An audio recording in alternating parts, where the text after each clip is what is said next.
So is it the school's fault or is it the home's fault for dropping off the kids there being like, you deal with it? Yeah. Well, first of all, remember 1940, 4% of kids born to a mother that's a single mother. Today it's 40%. That's 10x. That is not a number to be bragging about. That's a terrible number. And by the way, it's one of the worst in the world out of all the countries in the world. It's one of the worst numbers. How did that happen? What happened since there? Did we take the Bible and church out of school with Woodrow Wilson when we became too secular? Maybe. What else did we do?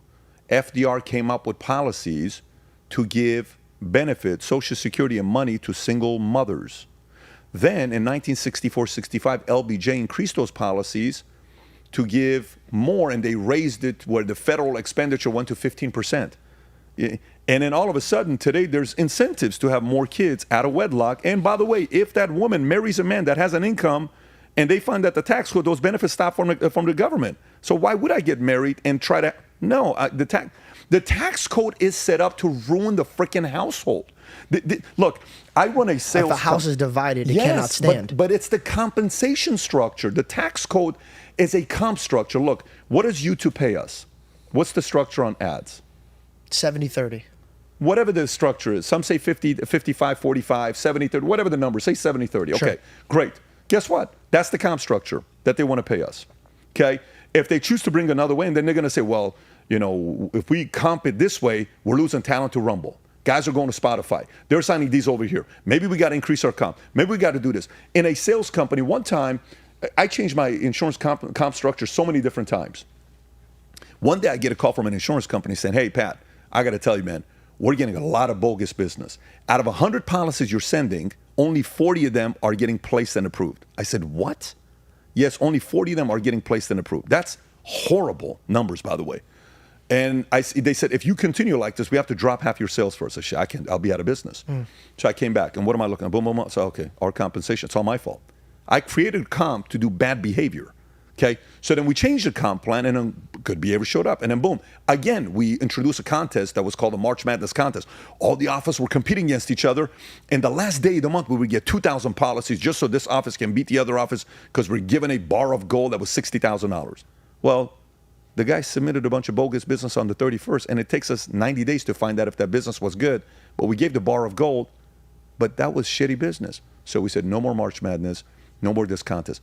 Our placement went up 25% in quality overnight because you no longer had incentive to send bogus business to win a sales contest. That eliminated. Our comp structure in America is our tax code. It's incentivizing you to keep having kids out of wedlock. So one is the tax code and the entitlement programs that we came up with from FDR to LBJ to where we are today. By the way, I'll give you a number here for you to be thinking about. Let's just say you make $63,000 per year, okay? And out of your $63,000 per year, you're a Syrian, you love your mom, you love your dad. What percentage of that, you two are living together, you got a family, you're trying to pay the rent, all this stuff. What percentage of your $63,000 a year, which is roughly $5,200 a month, are you comfortable giving to your mom to help her out on a monthly basis? What part do you think it's fine without ruining your marriage?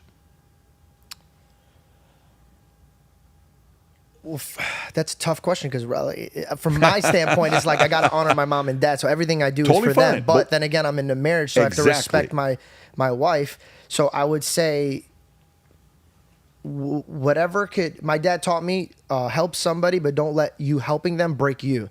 So I would build my foundation and give enough that I could that it wouldn't break my own household. Give me a number, 5%, which is, you know, I would say I feel like 10%. Okay, fine, $500 a month, no problem. You ready? You know why I said specifically $63,000? Because America's federal expenditure is $63,000, except at 8 zeros, which becomes $6.3 trillion. You know what percentage of our $6.3 trillion we give in entitlement programs? 53%. 53%. So this is the demons making the people lazy. Yes, 53%, George. What are we talking about? I mean, bro, it's obviously not going to good places. But it's not. But here's the other part. Remember. So Vinny is also Syrian, and I don't know if you know Vinny. Vinny Oshana. Vinny's also Syrian. Vinny's next door right now. So Vinny, First comes here, it's like, well, vote doesn't matter and we can't do anything and nothing's going to happen. None of these guys are going to get in trouble and no one's going to be held accountable. I said, listen, that's exactly how the enemy wants you to think, to be defeated. Because when we feel that way, they win. Because then you're going to be like, what's the point of my life? What's the point? We won. We won. We broke you, bro. That's freaking awesome. That's the eyes you were talking about. That's the eyes I'm talking about earlier. But then they're all of a sudden like, who is this guy, man? This guy, you got to be careful with him because he's converting a lot of people and they're starting to think for themselves. We got to do something about this guy. And all of a sudden it's 10 people, 20 people, 100 people, 1,000 people, 100,000, million people. Oh, shit. Now we're in trouble. Now we got 1 million disciples like this. What the hell are we going to do now? Now it's game over. Now it's game over. Now you got 1 million people that understood the game and how many families you broke, how many marriages you broke, how many relationships you broke, how many incredible kids with incredible talents. You stole their dreams away from them by giving them free money and that dream. Like when I told you I met Dylan, I said, Dylan, I can't imagine life not meeting you. Can you imagine that person? This guy goes to heaven. He dies. His entire life, his dream was to be the greatest general in the world. He goes to heaven and he says, hey, since I was a kid, I always studied military and I wanted to, I always studied war and generals and all this stuff. Can you tell me, who do you think was the greatest general we ever had in America? He says, what a stupid question you're asking. Why would you ask a question like that? I said, I want to know, who's the best general? I'm dead now. I'm here now. Who's the best general ever? So are you serious? He says, yeah, I am. Was it Patton? Was it this? Was it that? He says, no, dummy. It was you. Me? I never joined the Army. Of course you never did. Because we sent 17 recruiters to you. Those were the angels. We sent people to inspire you to go into the damn Army. If you would have joined, you were supposed to be the greatest general ever. But you missed out because you didn't do that. The guy's in tears crying. Of course, this is a fictional story that I'm telling. But the point is, story, they stole his dream. And they made him choose that. Yeah, they made him choose that. That's the craziest and then part. All of a sudden, can you imagine, like, for example, imagine, you are raised by a single mother. Your dad's not in the picture to say, give them money, but not enough to break your back. Hey, all these principles you keep spitting out from the father and mom that gave you, hey, I love you the most. But mom, do you really love me the most? Nope, God loves you more. So your loyalty went here because she knows when she's not here, you're going to be fine when you're by yourself. You're not going to be scared. These are great principles to teach. Okay, what if your family also fell for it? What if your mother had 7 kids out of wedlock? Then what? What if she's also going through that part? Now, here's the part. We're not judging anybody. Trust me. This isn't a message of how dare you say this stuff. How dare you take it from 4% to 40%? How dare you put it on me? That's on you, your policies, your tax code, your principles that you took God out of school, your concept of trying to teach immoral concepts to kids. That's you doing it. How dare you make us feel guilty about it so we walk on eggshells? You should be walking on eggshells. Don't put it on us. No, I'm not buying it. I'm not buying it. So this is the concept when you try to really break this down and you realize it's not just like an answer that's a one-step answer. It's a great element of a deceptive sequencing of 60, 70, 80 years of taking to get here. By the way, this whole concept when FDR said, if we give this money to single mothers, we're gonna fix the gap of the wealthy and the poor. And guess what happened? Within 60 years, 55 years it took us for that wealth gap to reach here and the amount of money we invested, national money, like our federal expenditure. You know what happened all of a sudden?